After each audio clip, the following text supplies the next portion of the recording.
ভাগবতে যেটা হয় সেটা আয়নার মতো। ভাগবত একটি দর্পণ। দর্পণ মানে স্বচ্ছ বস্তু, যাকে আয়না বলে। আয়নার সামনে দাঁড়ালে কি হয়? আমাকে দেখা যায় তো। আর আমি যখন আমাকে দেখি, আয়না ধরিয়ে দেয় তোমার এইখানটা অসুন্দরতা আছে, তোমার এইখানটা পরিপাটি হয়নি। মানে আমাদের অসুন্দরতাগুলো আয়না দেখিয়ে দেয়। ভাগবতে এলে আমার অজ্ঞানতা, আমার অসুন্দরতা, আমি কেন পিছিয়ে পড়ছি, এই চেতনাটা ধরিয়ে দেয় দর্পণের মতো। আমার ভুলটা কোথায়, আমার জীবনের স্খলনটা কোথায়, কেন বারবার জন্মাচ্ছি, কেন বারবার মরছি, কেন বারবার দুঃখ যন্ত্রণা অভিশাপ ভোগ করছি, এই ত্রুটিটা, অসুন্দরতাটা ভাগবত আয়না দেখিয়ে দেয়। পুণ্যের জন্য এখানে আসার দরকার নেই, হয় না। অজ্ঞানতাই সমস্ত দুঃখের কারণ। অন্ধকারকে তাড়াতে গিয়ে বন্দুক, অস্ত্র, বোমা এসব দরকার কি? কি দরকার? আর ওসব বন্দুক কামান ডাকলে অন্ধকার যাবে? কিচ্ছু করতে হবে না, আলো জেলে দাও। তোমার জীবনের সমস্ত অভিশাপ, যন্ত্রণা, জন্ম মৃত্যু যাবে, জ্ঞানের আলোটা জ্বালো। জ্ঞান, চেতনা, এটার বড় অভাব আজ। হচ্ছে অনেক কিছু অনুষ্ঠান, যাগ যজ্ঞ, পূজা পার্বণ, চেতনার অভাব। এই চেতনা বা শুদ্ধ জ্ঞান যতদিন না আসবে, এটা আসতে গেলে না নিজের ত্রুটিটা দেখা লাগে। আয়না।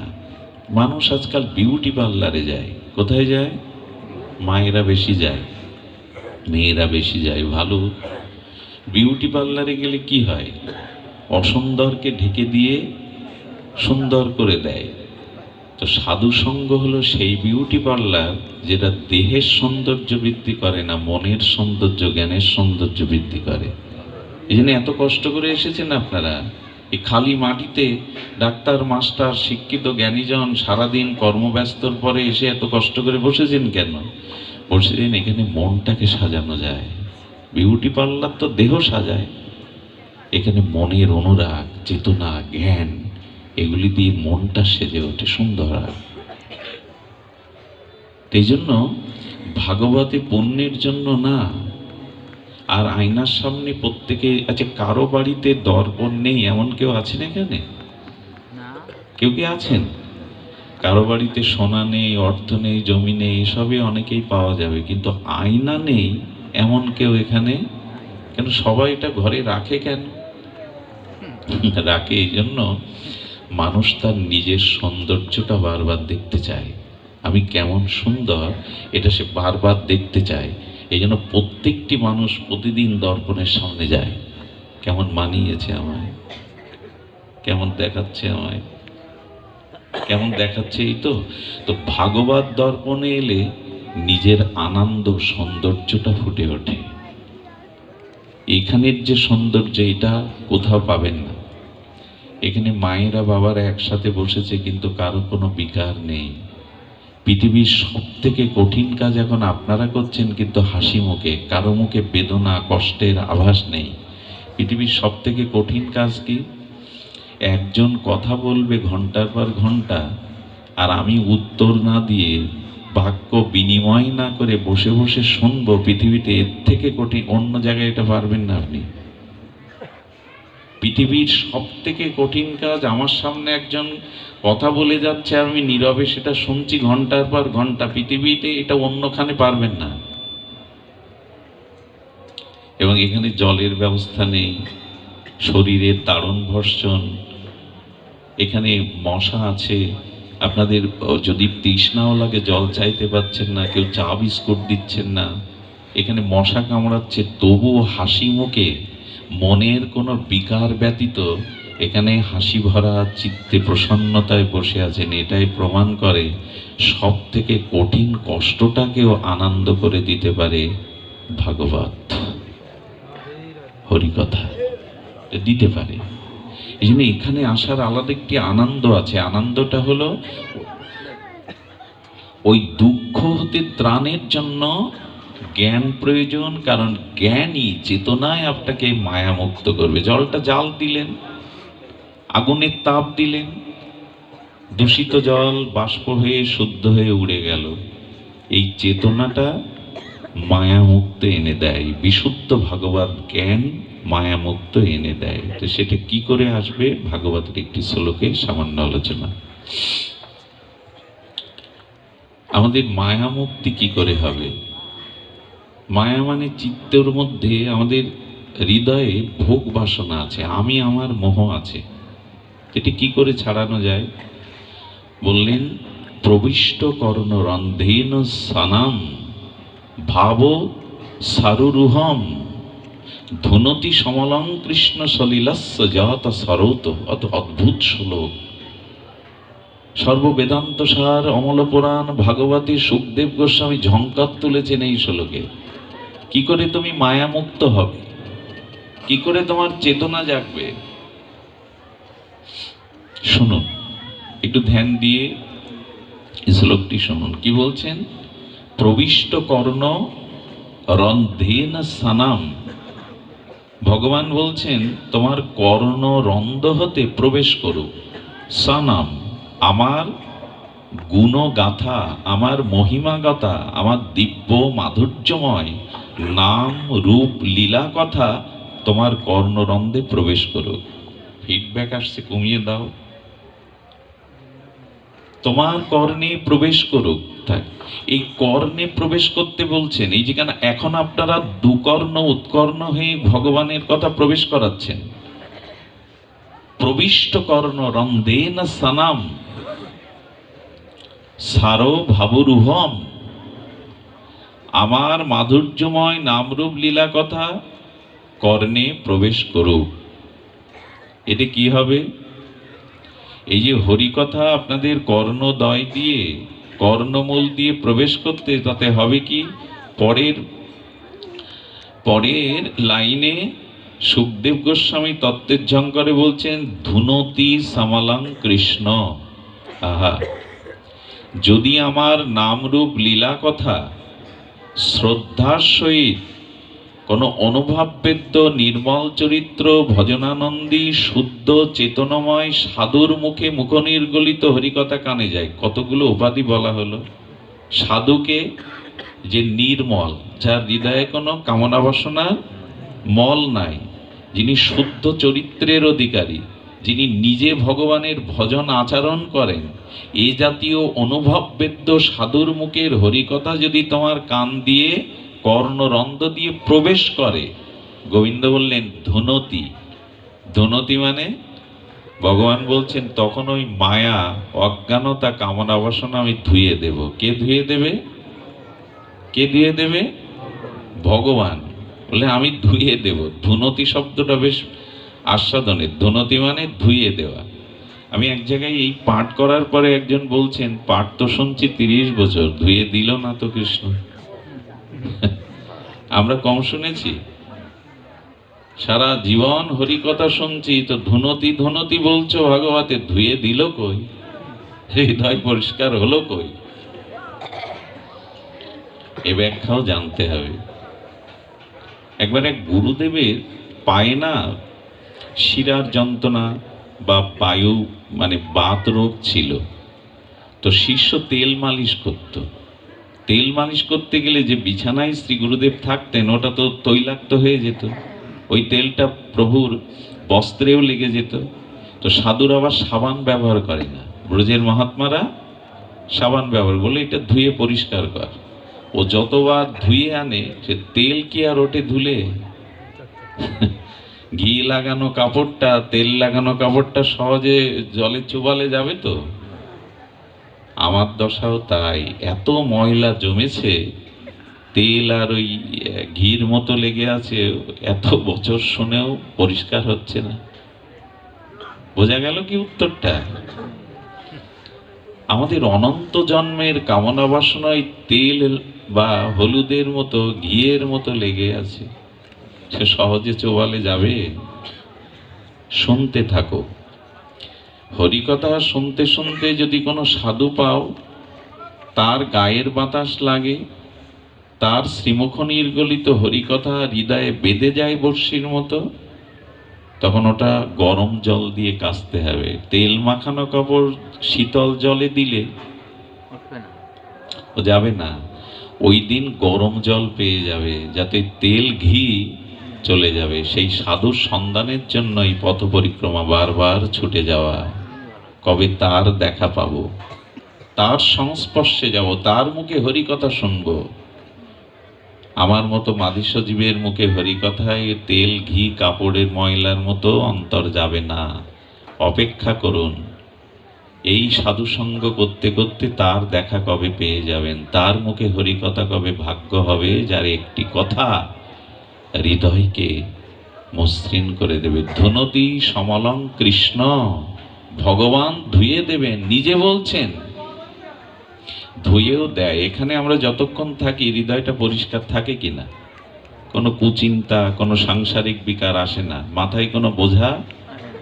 তার মানে এটা প্রমাণ করে, আচ্ছা এখানে যদি রাজনৈতিক বক্তব্য দেওয়া যেত, এখানে কোনো ব্যক্তির মহিমা কীর্তন করা হতো, উনি আমাদের অমুক তমুক এই সেই, এরকম ক্রিয়া হতো কি? এই বাতাসে পরিমণ্ডলে এত শুদ্ধতা কাজ করতো? কোনো রাজনৈতিক মঞ্চে গিয়ে এরকম পরিবেশ পেয়েছেন কেউ? যাত্রার পূজার মঞ্চে, দুর্গা পূজার প্যান্ডেলে, ওখানে তো হরিকথা নাই, ওখানে ভগবানের নাম রূপ কীর্তন নাই, ওখানে ব্যক্তি বিশেষের কীর্তন করা হচ্ছে, সরকারের কীর্তন করা হচ্ছে। এই জন্য ওখানে স্থিরতা থাকে না, চিত্তশুদ্ধির উপায় থাকে না। এইখানের বাতাসটা এখন এমন, এর মধ্যে যারা ঢুকবে তাদের চিত্তে আর অশুভ চিন্তা কিছুক্ষণের জন্য আসতে সুযোগ পাবে না। এর একটা কারণও আছে। হরিকথা যেখানে হয়, অনেক দিব্য মহাত্মার আত্মারা সূক্ষ্ম দেহে এখানে আসে হরিকথা শোনার জন্য। ওদের কারণে এখানের পরিবেশটা, বাতাসটা এত নির্মল হয়, আমার কারণে না। হরিকথা হলে অলক্ষ্যে অনেক দিব্য আত্মারা নেমে আসে হরিকথা শুনতে। আরে সাধু মহন্ত মনি ঋষি না। গোবিন্দ বললেন, আমার কথা হলে আমি রাধারানীকে নিয়ে এক পাশে দাঁড়িয়ে শুনি। আমার কথা যেখানে হয়, হনুমান কোনো না কোনো রূপে এসে পেছনে বসে হরিকথা শোনে। ওদের কারণেই পরিবেশটা এমন হয়। এই জন্য এই এরিয়ার মধ্যে আসতে হবে। শুদ্ধ সাধু সঙ্গের, আমি বারবার শুদ্ধ কথাটা উচ্চারণ করছি, সাধু সঙ্গ করলেই হবে না, বিশুদ্ধ সাধু সঙ্গ চাই। যে সাধু চরিত্রবান, নিষ্কপট, ভজনানন্দী, আমার থেকে শতগুণ বেশি ভজন করেন, যিনি অর্থের লোভে, প্রতিষ্ঠার লোভে ভাগবত খুলে বসেন না, এই জাতীয় নির্মল চরিত্র ভজনানন্দী সাধু সঙ্গ যদি কখনো জীবনে একবার পান, কাজ হয়ে গেল। আচ্ছা, পরশপাতর লোহাতে ছোঁয়ালে 2 ঘন্টা পর শোনা হয় কি? কখন হয়? সূর্য উদয় হলে অন্ধকার দূর হতে দেরি লাগে কি? তো লব মাত্র সাধু সঙ্গে সর্বসিদ্ধি হয়। কি বলছেন? লব মাত্র সাধু সঙ্গ করলে সর্বসিদ্ধি হয়। আমরা কত জীবনে করলাম, কত মাস, কত বছর। তার মানে এখনো সেই সঙ্গটা হয়নি, তবে হবে। পথে উঠেছেন যখন, পরিক্রমার পথে পড়ে থাকলে, আপনি চলতে না পারলে যারা চলছে তারা আপনার হাত ধরে নেবে, পড়ে তো পথে আছে। রামচন্দ্র যে পথ দিয়ে অবধে যাচ্ছেন, জনকপুরীতে যাচ্ছেন, ওই পথের পাশে অহল্যা পাথর হয়ে পড়েছিল। অহল্যা বলছে, আজ এই পথেই পড়েছিলাম বলে তো প্রভুর দৃষ্টি গেল, অন্য পথে পড়ে থাকলে তো দৃষ্টি যেত না। এই পথে পড়ে থাকুন, কোনো না কোনো মহতের কৃপা কবে আপনার প্রতি পড়বে। এই পথেই পড়ে থাকুন, নিরভিমান হয়ে হৃদয়ে শ্রদ্ধা বিশ্বাস নিয়ে হরিকথাতে বসুন, মার্গে পড়ে থাকুন। পরিক্রমা করে যে মার্গে, ওখানে অসুস্থ হয়ে কেউ পড়ে থাকলে বহু লোক গিয়ে জিজ্ঞাসা করে, ওটো ভাই, আমি তোমাকে এগিয়ে দিচ্ছি। কিন্তু অন্যখানে পড়ে থাকলে, এই পথে পড়ে থাকুন, কারো না কারো দৃষ্টি কবে পড়বে, সেই মহাত্মা কৃপা করে হাত ধরে নিয়ে যাবে আপনাকে। এই জন্য আমাদের মায়া মুক্তির জন্য বলছেন, প্রবিষ্ট কর্ণ রন্ধেন স্থানাং ভাব সারু রোহম ধুনতি সমলং কৃষ্ণ। বলে কি করে ধুয়ে দেবে কৃষ্ণ? বলে সলিলস্য যথা শরত। দেখবেন শরৎ ঋতুর মহামহিমা আমাদের সাহিত্যে, আমাদের আধ্যাত্মিক সাহিত্যে বর্ণনা এসেছে। আচ্ছা, শ্রাবণ ভাদ্র আশ্বিনের মেঘ ঘন কালো থাকে, কিন্তু যেই শরৎ রানী, ঋতুরানী শরতের শুভাগমন হয়, দেখবেন মেঘগুলো তুলোর মতো সাদা হয়ে গেছে। কেন? বলে এটা ঋতুর গুণ। শ্রাবণের মেঘ যেটা ঘন কালো ছিল, যেই শরৎ রানীর আগমন ঘটল প্রকৃতিতে, মেঘমালাগুলো শ্বেতশুভ্র তুলোর মতো উড়ে বেড়াচ্ছে। ওরা যেন ভার মুক্ত হয়েছে, ভেতরে যে কালো জল ছিল ছেড়ে দিয়ে তুলো হয়ে গেছে। শরৎ এসে যদি কালো মেঘ সাদা করতে পারে, আর কি হয় শরৎ এলে? শরৎ এলে সব থেকে বড় গুণটা দেখবেন, বর্ষার যে জলগুলো পুকুরে, খালে, বিলে, নদীতে, এই বর্ষার পঙ্কিল জল ময়লা থাকে, ঘোলা থাকে। কিন্তু যেই শরৎ এলো, লক্ষ্য করেছেন, খাল, বিল, নদীর জলগুলো কাক চক্ষুর মতো নির্মল। তখন ঘোলা জল আর পাবেন না। ঘোলাতে চেষ্টা করলেও প্রকৃতিতে দেখবেন শরৎ এলে নদ, নদী, পুকুরের জলগুলো কেমন নির্মল হয়। কারণ কি? ঘোলা জল কে পরিষ্কার করলো? বলো ঋতু। সালিলাস্য যথা শরৎ। সুখদেব গোস্বামী বললেন, শরতের শুভাগমনে, ঋতুরানীর শুভাগমনে বর্ষার পঙ্কিল জল যেমন নির্মল হয়, তেমন সাধুমুখে হরিকথা কর্ণ দিয়ে প্রবেশ করলেই তোমার হৃদয়ে শুদ্ধতা আসবেই, নির্মলতা আসবেই। ঋতুর গুণে যদি বর্ষার পঙ্কিল জল নির্মল হয়, শুদ্ধ ভজনানন্দী সাধুমুখনিরিত হরিকথা কর্ণে প্রবেশ করলেই নির্মল। এটা শুধু অপেক্ষা, এটা শুধু অপেক্ষা। তো এই নির্মলতা যবে এলো, তখন আপনার চরিত্রের মধ্যে কৃপা পাওয়ার পাত্র হলেন। কথাটি বারবার কয়েকদিন ধরে বলছি। আজকাল সাধু যেতে গেলেই পায়ে পড়ে, সবাই পায়ের ধুলো নেয়, আর একটা কথা বলে, বাবা মাথায় একটু হাত দিন। আমিও এরকম করেছি, কিন্তু কাজ খুব হচ্ছে না। কৃপা করুন বললেই কি কৃপা হয়? কৃপাকে ওইভাবে পেতে হয় যে হাতের মুঠো করে দিয়ে দিলাম, বাবা তোমার মাথায় হাত দিই। ছিল বৈষ্ণব পদ বাবা বলছেন, পা খামছালে কি কৃপা হয়? কৃপাটা কি? কৃপা ছাড়া হবে না তো। কৃপাটা কি? কৃপাটা ওইভাবে পেতে হয়। আচ্ছা, সূর্য উদয় হলো, অরুণোদয়ে চারিদিকে আলো বিকশিত হলো, চারিদিকে আলো ছড়িয়ে পড়লো, আলোটা আপনার ঘরের দুয়ার পর্যন্ত এলো। সূর্য কি চিৎকার করে নবমণ্ডল থেকে বলবে, আমি আলো হয়ে ঘরে এসেছি, ঘরের দুয়ার খুলে আমাকে ঘরে নাও? ঘুমাচ্ছে মা? ঘুমায় না। চিৎকার করে বলবে না। বলবে কি? আপনি আলো ঘরে নিতে গেলে কি করতে হবে আপনাকে? দুয়ারটা তো কৃপা বইছে, ভাগবত কৃপা, নামের কৃপা, মহামহিমার কৃপার স্রোতের মতো, বাতাসের মতো, সূর্য কিরণের মতো বইছে, কিন্তু দুয়ার খোলা হলো না। কৃপা করো বললেই হয়? কৃপা কি আর ওরকম যে হাতে করে দিয়ে দিলাম? বাবা, অনেক মা বাচ্চাদের এনে বলে, বাবা আশীর্বাদ করো যেন শান্ত হয়, বড় দুষ্ট। আমরা মাঝে মাঝে বলি, ও যেন আরো দুষ্ট হয়। আরে বাচ্চা ছেলেকে বুড়ো বানাতে চাইছো কেন? ও টকবক করছে, ওর রক্ত প্রতিক্ষণে, ওর ভিতরে জীবনী শক্তি বাড়ছে, ও শান্ত হয়ে যাবে, কি জরাগ্রস্ত হবে? এসব এসব চাইতে নাই। আমার ছেলেটাকে আশীর্বাদ করুন, বড় দুষ্ট। আরে ওরা দুষ্ট হবে না তো কে দুষ্ট হবে? ওদের গ্রোথটা বাড়ছে, ওদের ভিতরে রক্ত টকবক করছে, ওরাই তো চঞ্চল হবে, ডান পিটে হবে। আশীর্বাদ করো বাবা যেন শান্ত হয়। কৃপায় করুণা করো, কৃপা করো, কাঁদছি, পায়ে পড়ছি, এরকম না। কৃপা আছে, কৃপা বইছে, দুয়ার খুলে দিন। শ্রদ্ধা আনুন, হরিকথাতে বিশ্বাস আনুন, ওই দুয়ার খুলে দিন। সূর্যের আলো, সূর্য চিৎকার কোনোদিন করবে না। আচ্ছা, আপনি জানলা করেছেন কেন ঘরে? বাতায়ন,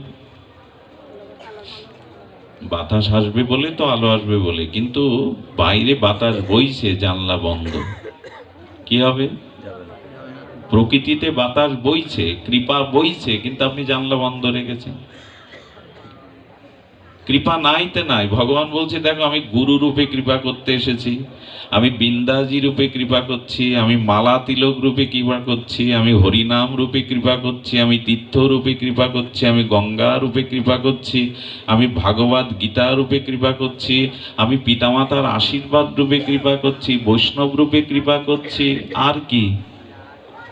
এত কৃপা খুঁজে পাচ্ছ না তুমি? তোমার জন্যই তো এত কৃপা ওপর থেকে নিচে নামালাম। আমরা কৃপা করো। আর হয়েছে আমাদের, জানলা বন্ধ করে বলছি বাতাস এসো। এখন খুলতে হবে, আমার হৃদয়ের কপটটা খুলতে হবে। কপটতা থাকলে হবে না, কপটটা খুলতে হবে। আচ্ছা, স্বাতী নক্ষত্রের জল, যদি বৃষ্টির ধারাটা জলটা স্বাতী নক্ষত্রে স্পর্শ করে হাতির মাথায় পড়ে, ওটা হয় গজমতি। আর যদি সর্পের মাথায় পড়ে তবে ওটা হয় নাগমণি। আর সমুদ্রের শক্তি ঝিনুকের মধ্যে পড়লে ওটা হয় মুক্তা। জলই মুক্তা হয় স্বাতী নক্ষত্র স্পর্শ করলে। আচ্ছা, আকাশ থেকে স্বাতী নক্ষত্রকে জলটা পড়তে পড়তে পড়তে পড়লো, শক্তি বা ঝিনুকের মুখ বন্ধ, ওর গায়ের উপরে পড়লো, মুক্তা হবে তো? মুক্তা হতে এসেছিল, কিন্তু তোমার মুখ। হরিনামের কৃপা আজও হয় না? এই যে বাবা বলছিলেন মহাপ্রভুর হরিনামে বাঘ হরিণ চুম্বন করছে, আজও হয়। আগুনে আজও পড়ে, আগুন বদলায়নি। জল আজও ভিজায়, এগুলো বদলায়নি। মাটি বদলায়নি, আকাশ বদলায়নি, চাঁদ সূর্য বদলায়নি। কাজ হচ্ছে না কেন? কাজ হচ্ছে না মানে বন্ধ।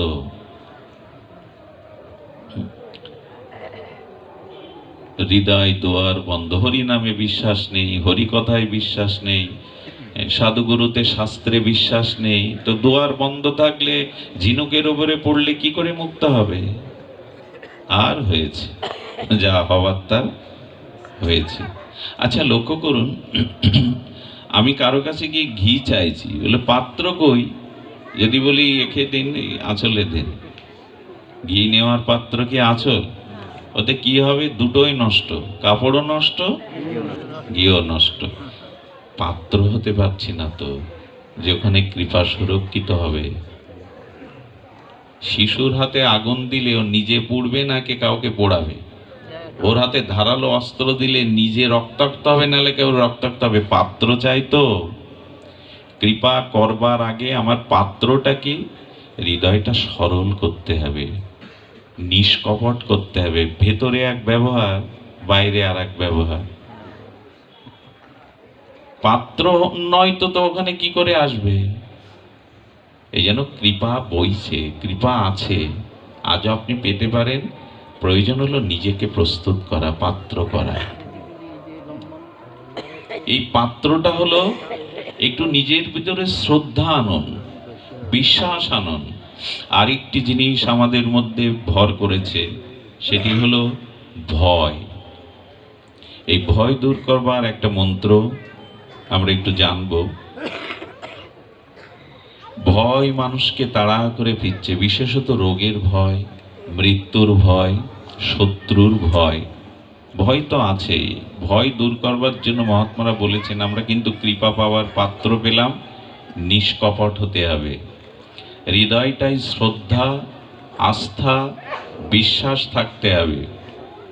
তা না হলে কি হবে? আমাদের চারটে অনাত্ম এসে ভজন সাধন নষ্ট করে দেবে। ভজন সাধন হচ্ছে, তার ফল পাচ্ছেন না, কৃপা পাচ্ছেন না চারটে কারণে।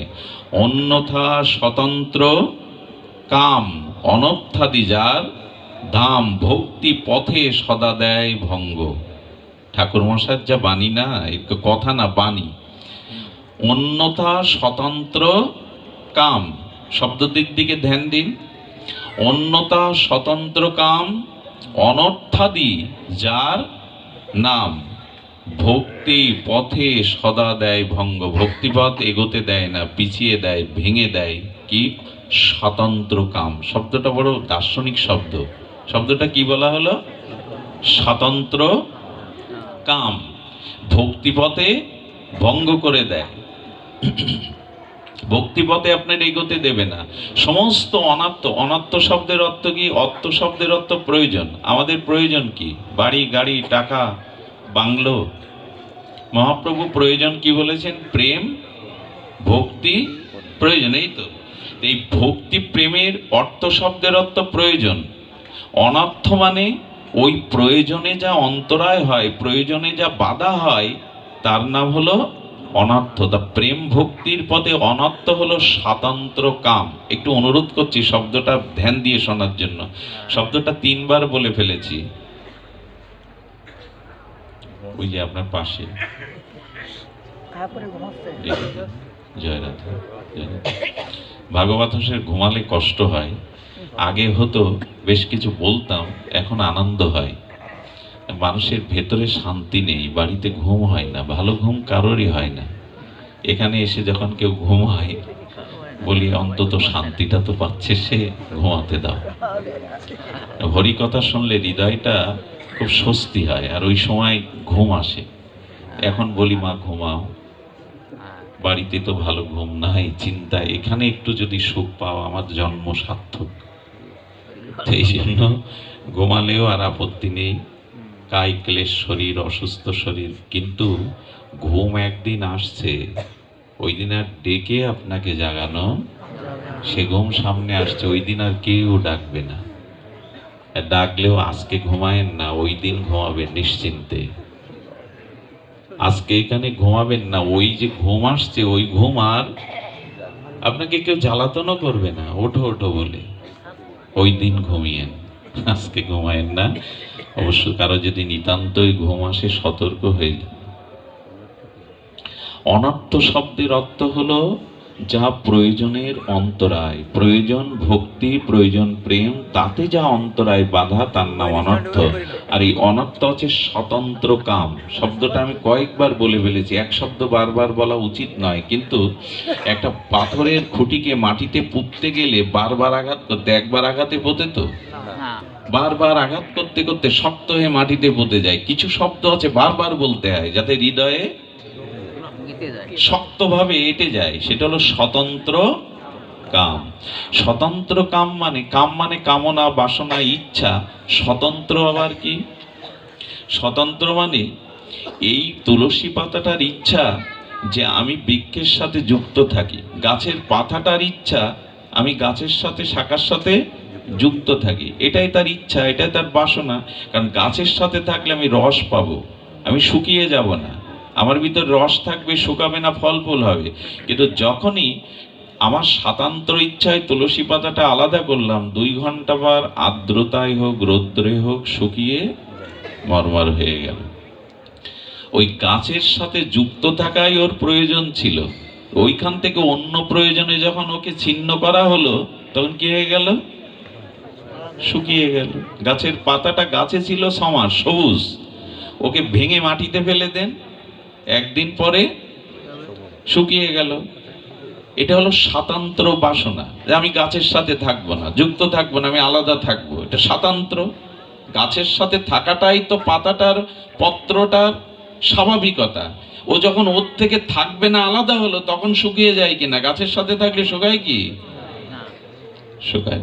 স্বাতন্ত্র কাম মানে, আচ্ছা চুলটা যতদিন মাথার সাথে যুক্ত আছে ততদিন এই চুলে সুগন্ধি তেল, চুল পরিপাটি করা, এই চুল নিয়েই তো ঠাকুর ঘরে যান নাকি? তখন কি আর অপবিত্র থাকে? কিন্তু চুলটা যদি মাথা থেকে খসে ভোগে পড়ে যায়, এত দোষ তখন হলো কেন? মাথা ভর্তি তো এত চুল, তখন দোষ নেই ঠাকুর ঘরে, একটা খসে পড়াতে দোষ কেন? একটু বলুন, দোষ কেন? কি উত্তরে? ওর প্রয়োজন ছিল মস্তকের সাথে যুক্ত থাকা, ওইটাই ওর স্বাভাবিক, কিন্তু স্বতন্ত্রভাবে আলাদা হয়ে গেল। যেই আলাদা হলো, অপবিত্রতা হলো। ওই খাদ্য ভগবানকেও দেওয়া যাবে না, আপনিও পাবেন না। কি মজার ঘটনা দেখুন, যেই পাতাটা মূল থেকে, তার স্বাভাবিকতা থেকে স্বাতন্ত্র আলাদা করা হলো, তখনই ও শুকিয়ে যায়। পাখির পালকটা পাখির সাথে থাকবে, এটা পালকের সাথে জুড়ে থাকবে, এটাই তো তার স্বাভাবিক। কিন্তু পাখির পালকটা যদি স্বাতন্ত্র হয়ে বলে আমি আলাদা হব, ঝরে পড়বো, ওর গতি কি হয়? ধুলাই পড়ে থাকে, আর উঠতে পারে তো? ঠিক জীব যখন ভগবানের সেবা, ভগবানকে আনন্দ, ভগবানের সেবা, ভগবানকে স্মরণ না করে, অর্থাৎ তার জীবনের লক্ষ্য ভগবান প্রাপ্তি না হয়ে, প্রেম ভক্তি প্রাপ্তি না হয়ে, ভজন প্রাপ্তি না হয়ে, ওই মূল থেকে সরে এসে স্বাতন্ত্র যখন সে অভিমান, অহংকারে, কামনায়, বাসনায় আমি আমার করতে থাকে, তখনই তার মধ্যে স্বাতন্ত্র কাম এসে ভজন পথ থেকে টেনে বিচ্ছিন্ন করে দেয়। ঠাকুর মশাইয়ের এক একটা শব্দ না, অন্যতা স্বতন্ত্র কাম। ভগবত সেবা, ভগবত আরাধনা, নিত্য নিরন্তর ভগবানের চেতনার সাথে যুক্ত না থেকে যখন তুমি অন্য ভাবনা আনবে, অন্য চিন্তা আনবে, ভগবানের চরণ থেকে, নাম থেকে যখন দূরে সরে যাবে, স্বাতন্ত্র কাম এসে তোমাকে মানে ভক্তিপথ থেকে ভঙ্গ করে দেবে। এর ছোট্ট দৃষ্টান্ত দেখুন, এই যে দেয়ালটার দিকে তাকান, ওটা প্লাস্টার করে পেন্টিং করা আছে, তাই না? আচ্ছা, ওর মধ্যে কালকে খুঁড়ে খুঁড়ে একটা ইট প্লাস্টার বাদ দিয়ে দিন, রং বাদ দিয়ে দিন, খালি ইট বের করে দিন। আগামী বছর এখানে পাঠ শুনতে আসলে ওই ইটটার দিকে তাকিয়ে কি দেখবেন? ছত্রাক জন্মে গেছে। বাতাসে ছত্রাক উড়ে বেড়ায় না, কিন্তু ওর পাশে যেটা প্লাস্টার করা, পেন্টিং করা, ওই ইটে ছত্রাক জন্মায়নি। কারণ ছত্রাক আশ্রয় নেওয়ার মতো, ছত্রাক আশ্রয় নেওয়ার মতো ওর সাপোর্টটা দেওয়া ছিল ওর প্লাস্টার করে রং দিয়ে। এই জন্য ছত্রাক বাতাসে উড়ে বেড়ালেও ওইখানে ঠিক পাত্র বা স্থান পায়নি। যে ইটটা আলাদা করা হলো, স্বাতন্ত্র করা হলো, তাকে সাপোর্ট দেওয়া না হলো, প্রতিকূল অবস্থা থেকে নিজেকে রক্ষা করবার যখন সাপোর্ট না দেওয়া হলো, তখনই ছত্রাক জন্মে গেল। আমাদের হৃদয়ে যখনই ভগবত চিন্তা ভুলে যাবেন, ভগবত স্মরণ ভুলে যাবেন, যখন মানুষের কল্যাণের চিন্তা ভুলে যাবেন, যখন মানুষকে সম্মান করতে ভুলে যাবেন, তখন স্বতন্ত্র কাম এসে শাওলা জমে গিয়ে শুকিয়ে অপবিত্র করে দেবে, ভক্তিপথ থেকে টান মেরে। হচ্ছে তো তাই, শরণার হয়েছে ভগবানকে, শরণার হয়েছে। এই জন্য গোবিন্দ বলছেন, সতর্ক হও, আমাকে স্মরণ না করলে ক্ষতি হয়ে যাবে। আমাকে স্মরণ না করলে, ভগবত ভাবনা হৃদয়ে স্মরণ না থাকলে ক্ষতি হয়ে যাবে। ক্ষতি তো হয়েই গেছে, আর কি ক্ষতি হবে? এই জন্য স্বতন্ত্র কামনা ত্যাগ করে জীবনের একটা লক্ষ্য স্থির করুন, যে আমাকে এই জন্মেই ভগবানকে পেতে হবে। বহু নাম জন্ম নামান্তে না, এই জন্মেই ভগবানকে পেতে হবে। এই জন্মেই নিজেকে একটু উদ্ধার করতে হবে, এগিয়ে থাকতে হবে। আর তার জন্য স্বাতন্ত্র কামনা বাদ দিন। এটা চাই, ওটা চাই, এই চাই, এই আর কত, আর কত। এই জন্য স্বতন্ত্র কামকে যদি অনর্থ আপনাকে পিছিয়ে দেবে। অন্যতা স্বতন্ত্র কাম অনত্যাদি যার নাম, ভক্তিপথে সদা দেয় ভঙ্গ। এইবার দেখুন কি বলছেন ঠাকুর মশাই, উপায়টা বলেই বিশ্রাম। উপায় কি বলছেন? কাম ক্রোধ সাধকেরে কিবা সে করিতে পারে। আরে বাবা, চ্যালেঞ্জ ছুড়ে দিয়েছেন ঠাকুর মশাই। কিবা সে করিতে পারে কাম ক্রোধ সাধকেরে, যদি হয় সাধুজনার সঙ্গ। এই দেখুন, মুষ্টিবদ্ধ করে চ্যালেঞ্জ ছুড়ে দিয়েছেন স্বাতন্ত্র কামের দিকে। কি বলছেন? অন্যতা স্বতন্ত্র কাম অনত্যাদি যার নাম, ভক্তিপথে সদা দেয় ভঙ্গ। কাম ক্রোধ সাধকেরে কিবা সে করিতে পারে, যদি হয় সাধুজনার সঙ্গ। বাবা, কি করতে পারে ও আমায় কাম ক্রোধ? যদি সাধু চরণে, শ্রী গুরু চরণে, ভগবানের নামের চরণে আমি অবস্থান করি, ওর সাধ্য নেই কিছু করার। কত বলিষ্ঠ ভজন প্রভাবে বলছেন, কাম ক্রোধ সাধকেরে কিবা সে করিতে পারে, যদি হয় সাধুজনার সঙ্গ। এখানে একটি কথা বলা দরকার, জীবনে যদি সত্যিই নিজের কল্যাণ চান, নিজের লক্ষ্যপথে পৌঁছাতে চান, দয়া করে, করুণা করে অসৎ সঙ্গ ত্যাগ করুন। এই কথাটা তো সবাই বলে, সব শাস্ত্রই বলে। অসৎ সঙ্গ বলে কি শুধু ব্যক্তির সঙ্গ? দেখুন, একজন দুধ খেয়ে ভজন করে, কি খেয়ে? ফল খেয়ে ভজন করে। কত বড় মহাত্মা, কত বড় ত্যাগী। আহার শব্দের অর্থ শুনুন। আহার শুদ্ধে সত্তা শুদ্ধি, সত্তা শুদ্ধে ধ্রুবানুসৃতি। আহার শুদ্ধ হলে হৃদয়টা শুদ্ধ হয়। তো বলছেন আহার কাকে বলে?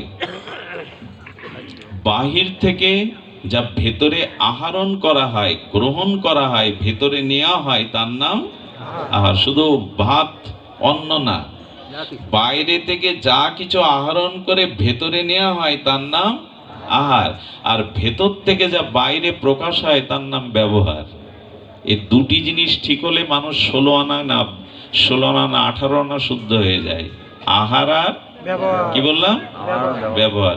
বাইরে থেকে ভেতরে যায় তার নাম ভেতর থেকে যা বাইরে প্রকাশ পায় তার নাম এই দুটোই ঘুলিয়ে গেছে, এই দুটোই ঝড়ের মতো ওলট পালট হয়ে গেছে।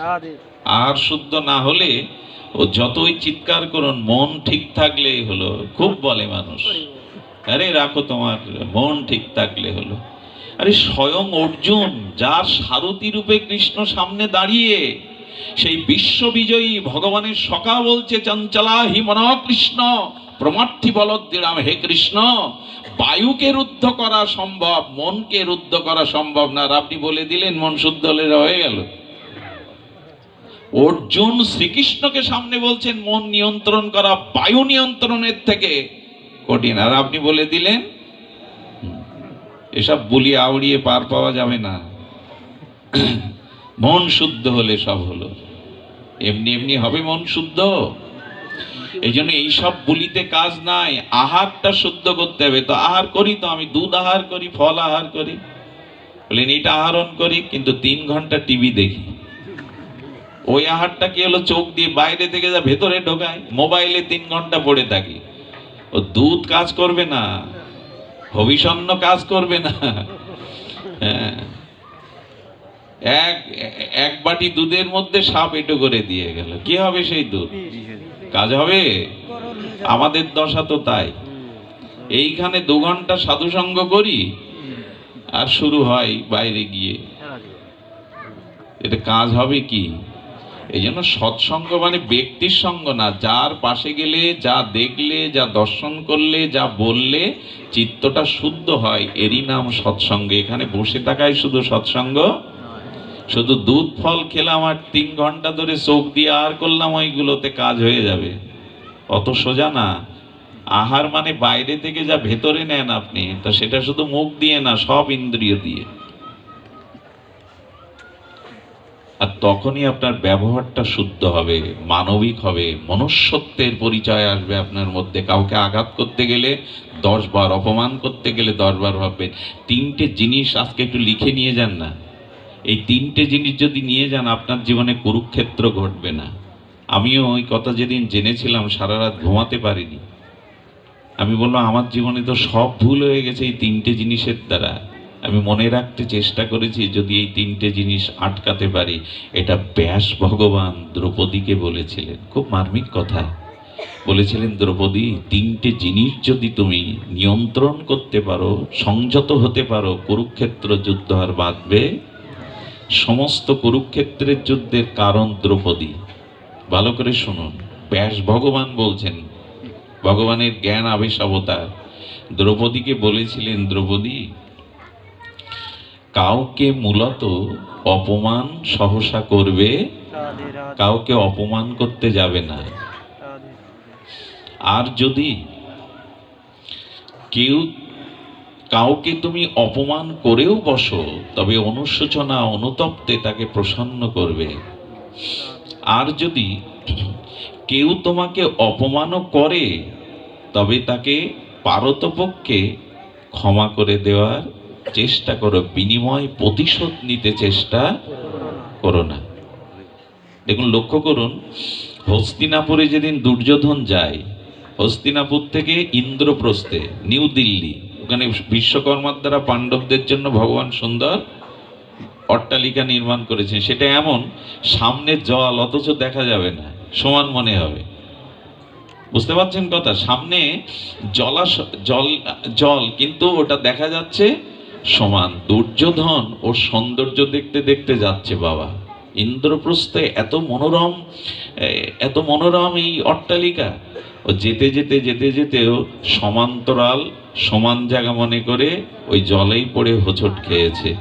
দ্রৌপদী হেসে বলছেন, অন্ধের ছেলে তো অন্ধ হবেই, এটাই কুরুক্ষেত্রের কারণ। দুর্যোধনের আগুন জ্বালিয়ে দিল, অন্ধের পুত্র তো অন্ধ হবেই। উপহাসের হাসি সেই কথাটা তীরের মতো দুর্যোধনের বিঁধে গিয়েছিল। এই একটা অপমানের জন্যই কুরুক্ষেত্র। পারতপক্ষে কাউকে অপমান করতে যেও না। মহাপ্রভু বহু আগে, গৌর কথা কি বলবো, হাউমাউ কাঁদবো কি, মানুষ হতে পারিনি, মনুষ্যত্ব অর্জন করতে পারিনি, বিবেক বিচার নেই, তো হাউমাউ করে গড়াগড়ি দিয়ে কি করব? আগে তো মানুষ হতে হবে। অপমানটা করো না। ব্যাসদেব বললেন, তাহলে কুরুক্ষেত্রের সম্মুখে আমি দেখতে পাচ্ছি হবে না। আমাদের জীবনে যত কুরুক্ষেত্র, তার মূল কারণ আমরা অন্যকে অপমান করেছি। এবং মহাপ্রভু বলে দিয়েছিলেন, জীবে সম্মান দিবে জানি কৃষ্ণ অধিষ্ঠান, অন্যকে সম্মান দাও, পারতপক্ষে অপমান করতে যেও না। এই অপমান শতগুণে তোমাকে একদিন পেতে হবে। দ্রৌপদী বুঝেছিল হাড়ে হাড়ে। দ্বিতীয়ত, কেউ যদি তোমাকে অপমান করে প্রতিশোধ নিতে যেও না। প্রতিশোধ স্পৃহা কারো চিত্তে শান্তি কোনোদিন আনে না। সব জায়গায় ক্ষমা সুন্দর নয়। আমাদের ভাগবত কিশোর গোস্বামী বলেছেন, সাপ এলে জয়নি তাই বলবো, উচিত না। সীমান্তে যারা পাহারা দিচ্ছে, তারা যারা শত্রু, যদি দেশদ্রোহী আসে, বন্দুক ফেলে দিয়ে বলবে হরে কৃষ্ণ, যেখানে যেটুকু। আচ্ছা, ডাক্তারদের কি বলবেন? ওরা বেশি হিংসুক, অঙ্গ কেটে বাদ দেয়, বুক চিরে দেয়, রক্তারক্তি করে দেয়, এদের কি বলবেন? হিংসা করছে। ওই আঙুলটুকু তো কাটতেই হয়, বুকটা তো চিরতেই হয়, নাহলে আমি সুস্থ হব না। কিছু কিছু হিংসা, হিংসা না, ওটা প্রয়োজন। ওটা প্রয়োজন। সব জায়গায় সব কিছু মেনে নেওয়া যায় না। হিংসাটা যদি মঙ্গলের উদ্দেশ্য হয়, কল্যাণের উদ্দেশ্য হয়, ডাক্তারের মতো করো, বুক চেরো, পা কেটে বাদ দাও, ওটা হিংসা না, ওটা বরঞ্চ সেবা। বোঝা যায় কি? তো এই জন্য যদি কেউ অপমান করে থাকো, প্রতিশোধ নিতে যেও না। একটা কথা বলি, কারো যদি দুফোঁটা চোখের জল ফেলার কারণ হন, আপনাকে কোটি চোখের জলের জন্য অপেক্ষা করতে হবে। লিখে নিন। কাঁদালে কাঁদিতে হয়, সহসা কাউকে কাঁদাবেন না। আপনাকে কাঁদতে হবে, তুলে রাখুন। এটা একটা দৃষ্টান্ত আছে। যেদিন কংস বধ করে দেবকীকে, বসুদেবকে মুক্ত করতে গেলেন, দেবকী তখন অভিমানে বুকের দুধ কৃষ্ণকে খাওয়াতে পারেনি, মা বলা ডাক শোনেনি, তাকে কোলে নিতে পারেনি। তখনই কৃষ্ণকে বলছেন, দেবকী আমাকে প্রণাম করো না, আমি তোমাকে গর্ভে ধরেছি, আমি কৃষ্ণ জননী দেবকী, কিন্তু বুকের দুধ ঝরে গেছে, তোমার মুখে দিতে পারিনি, মা ডাক শুনতে পারিনি, কারণ কি? উত্তর দাও। ভগবান আর কি উত্তর দেবে? বলছে, মা এবার আমার দিকে তাকাও। তাকিয়ে দেখে কৃষ্ণ নেই, ধনুর্ধারী রাম দাঁড়িয়ে। মনে পড়ে, মা ত্রেতা যুগে যখন আমাকে বনবাসে দাও, কৌশল্যা বড় কেঁদেছিল, কইকেয়ী রে, ভরত রাজা হোক, আমি আনন্দ পাবো, কিন্তু দাসী করে রাখ, আমার রামকে বনবাসে পাঠিয়ে মা বলা ডাক হতে বঞ্চিত করিস না। ওদিন কাঁদিয়েছিলে, এই জন্য কাঁদতে হচ্ছে, আরো কাঁদতে হবে আগামীতে। কারো চোখের জল ফেলাবেন না, এটা বড় ভয়ানক। ফিরে আসবে ক্রিয়া ইজিক্যাল টু প্রতিক্রিয়া তো আছে। কিছু করে দোলনাটা জোরে ধাক্কা দিনও আপনার দিকেও ফিরে আসবে। আর বললেন, পারতপক্ষে যদি কেউ অপমান করে, তাকে ভেতর থেকে ক্ষমা করে দেওয়ার চেষ্টা করো। এই তিনটে কথা আজকে আমরা লিখে নিই। আমি একটু কথা বলেছিলাম, বলবো অল্প। আজকে ভারত থেকে এসেছি 6 দিন, ওখানে পাঠ করে বিশ্রামও পাইনি। কণ্ঠ দেখেই বুঝতে পারছেন না, নিজের ঢাক পেটাচ্ছি না। যেন মনে করেছিলাম যে আমিও, কিন্তু এখন যে পরিবেশটা না, এখানে হরিকথার পরিবেশ তৈরি হয়ে গেছে। কান পাতুন। তো আমি আর বিলম্বিত না করে এই যে ভয় দূর করবার জন্য আপনাদের একটু বলবো, ভোগের অগভয়ং কুলেশ চ্যুতি